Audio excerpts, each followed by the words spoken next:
Bismillahirrahmanirrahim. Assalamualaikum warahmatullahi wabarakatuh. Perkenalkan, nama saya Muhammad Denis Nuriman.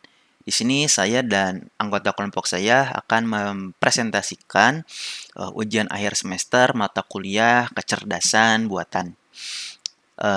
Kelompok kami mengangkat tema prediksi gejala COVID-19 menggunakan mesin learning. Kami dari kelompok 3 yang beranggotakan Muhammad Mufid Abiyu dan saya sendiri Muhammad Denis Suriman.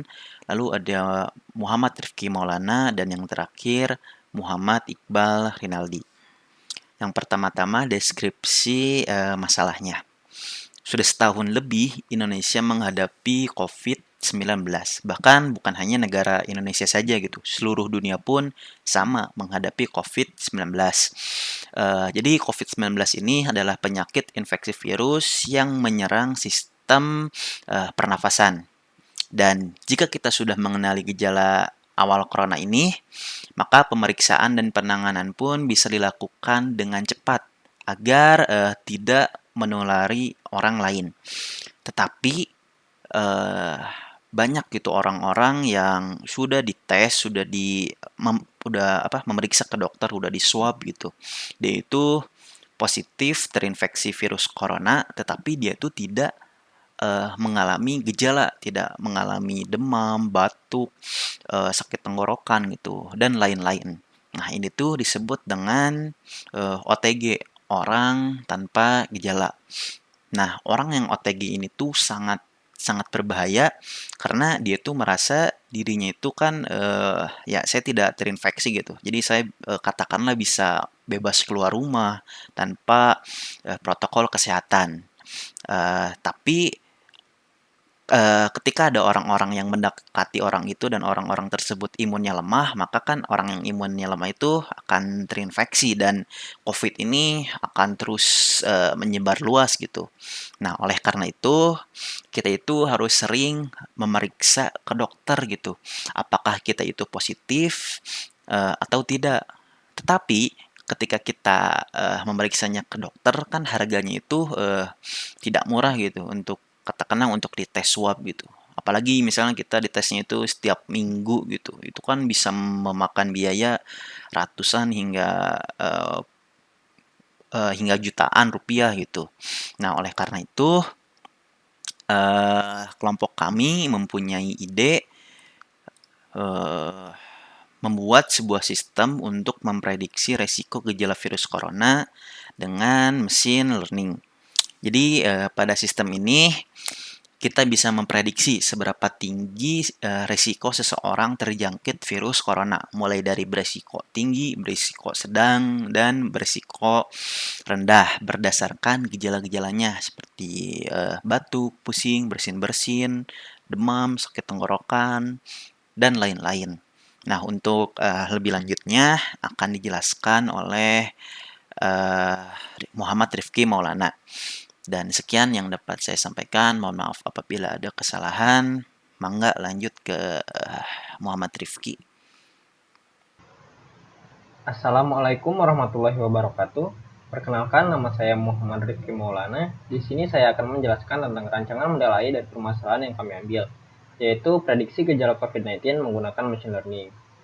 Dalam rancangan model AI ini, kami menggunakan legendary learning untuk mengklasifikasikan gejala-gejala umum dari COVID-19 menjadi 3 kelas utama, yaitu beresiko tinggi terkena COVID-19, beresiko sedang terkena COVID-19, dan beresiko rendah terkena COVID-19. Adapun gejala-gejala umum dari COVID-19 ini yaitu sesak napas, demam, batuk, lemas, bersin-bersin, pusing, dan juga sakit tenggorokan. Nah, untuk mengklasifikasikan 7 gejala umum tersebut, pasien akan ditanyakan apakah dia sesak napas atau tidak. Nah, jika dia ada sesak napas, akan ditanyakan kembali apakah demam atau tidak. Jika ya dia demam, akan ditanyakan kembali apakah dia batuk atau tidak. Jika ya dia batuk, maka akan ditanyakan. Jika ya dia batuk, akan ditanyakan kembali apakah dia lemas atau tidak. Jika ya dia lemas, maka dia beresiko tinggi terkena COVID-19. Namun jika tidak, akan ditanyakan kembali apakah dia bersin-bersin atau tidak. Jika ya, maka beresiko tinggi terkena COVID-19. Jika tidak, ditanyakan kembali apakah dia pusing atau tidak. Jika ya dia pusing, maka jika dia tidak pusing, maka dia beresiko sedang terkena COVID-19. Namun jika ya, akan ditanyakan kembali apakah dia sakit tenggorokan atau tidak. Jika ya, dia sakit tenggorokan, maka dia beresiko tinggi terkena COVID-19. Jika tidak, dia beresiko sedang terkena COVID-19. Nah, dari data ini, kami mengambil kesimpulan bahwa sesak napas, demam, dan batuk adalah gejala utama dari COVID-19. Maka jika salah satu dari ketiga gejala ini tidak muncul, maka hanya ada dua kemungkinan, yaitu beresiko sedang terkena COVID-19 atau beresiko rendah. Namun jika ketiga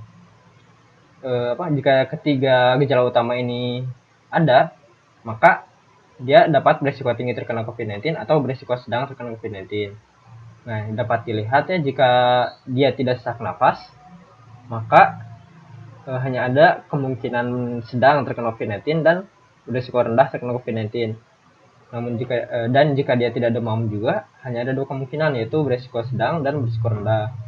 Begitu pula dengan jika dia tidak batuk, hanya ada beresiko sedang dan beresiko rendah.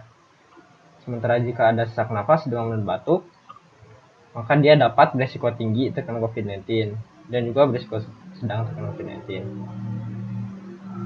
Mungkin cukup sekian dari penjelasan dari saya. Untuk selanjutnya tentang implementasi dari rancangan model ini dengan menggunakan bahasa Python akan dijelaskan oleh teman saya, yaitu Muhammad Mufid Abiyu. Saya Muhammad Mufid Abiyu. Di sini saya akan menjelaskan program yang telah kami buat. Yang pertama, kita mengimport library pandas terlebih dahulu, kemudian mengambil dan membaca data yang berada di pad Google Drive di file gejala.csv dengan menggunakan library pandas tadi. Nah, terus di print jumlah datanya ada 101, berikut data-datanya. Lanjut, kemudian kita mengubah isi dari kolom label tadi menjadi bilangan 0, 1, dan 2. 0 itu berarti beresiko rendah, 1 itu berarti beresiko sedang, 2 itu berarti beresiko tinggi. Kemudian kita tampilkan kelas-kelas yang ada di kolom label, itu ada beresiko rendah, sedang, dan tinggi. Lanjut, kita hapus kolom label sehingga datanya itu menjadi seperti ini. Di sini ada 0 dan 1, 0 itu berarti iya, 1 itu berarti tidak. Jadi misalkan demam sama dengan 0, berarti orang itu ada gejala demam gitu.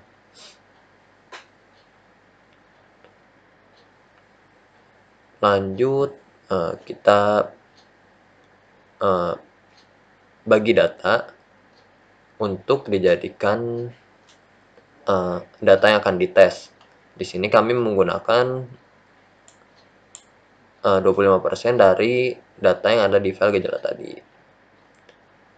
Kemudian lanjut, kita buat model decision tree learning ya, dan melakukan training. Nah, model yang tadi dijadikan ke dalam bentuk grafis dengan format PNG sehingga hasilnya seperti ini.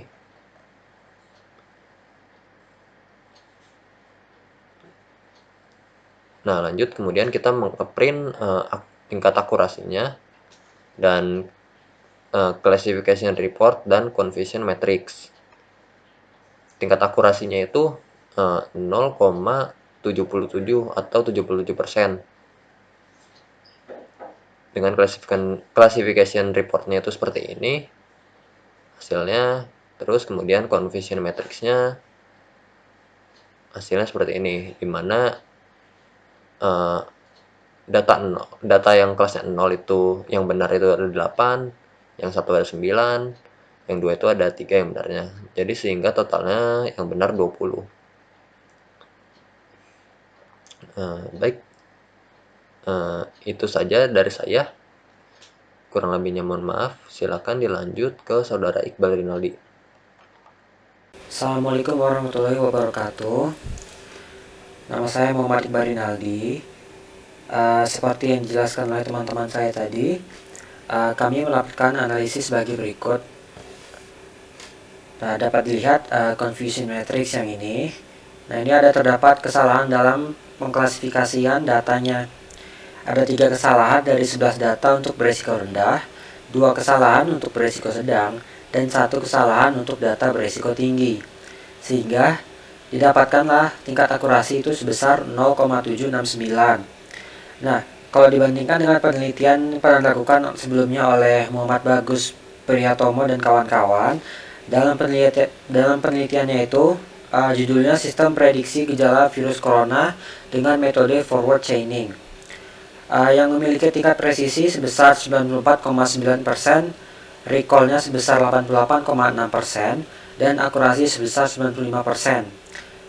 Jadi kalau dibandingkan dengan itu, sistem ini masih terbilang buruk ya untuk memprediksi gejala virus COVID-19.